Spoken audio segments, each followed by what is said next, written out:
আজীবন যদি গুনাহ করো জন্ম থেকে মৃত্যু পর্যন্ত, আর কিয়ামতের মাঠে দাঁড়িয়ে যদি আমাকে বলে দিতে পারো যে আল্লাহ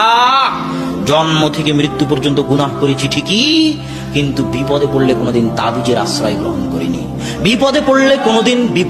কোনোদিন জিন পীরের আশ্রয় গ্রহণ করিনি, বিপদে পড়লে কোনোদিন মাজার দরগায় যায়নি, কোনো দিবস, কোনো স্থান, কোনো কাল, কোনো পাত্রকে আলাদাভাবে সম্মান করিনি, সেটা শহীদ মিনার হোক আর যে দিবসই হোক সেটাকে আলাদাভাবে সম্মান করিনি। যেমন হিন্দুরা করে শিবলিঙ্গের সম্মান, যেমন হিন্দুরা করে বটগাছের সম্মান, যেমন হিন্দুরা করে গঙ্গা নদীর সম্মান, এরকম আলাদা কোনো দিন, জন্ম দিবস হোক, মৃত্যু দিবস হোক, আলাদা কোনো দিনকে, আলাদা কোনো স্থানকে, আলাদা কোনো কালকে আল্লাহ সম্মান করিনি। এইভাবে যদি আপনি বলতে থাকতে পারেন আল্লাহর সামনে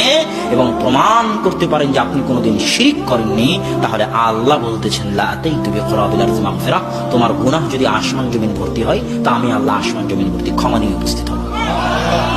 এটাই হলো তাওহীদ, এটাই তাওহীদ।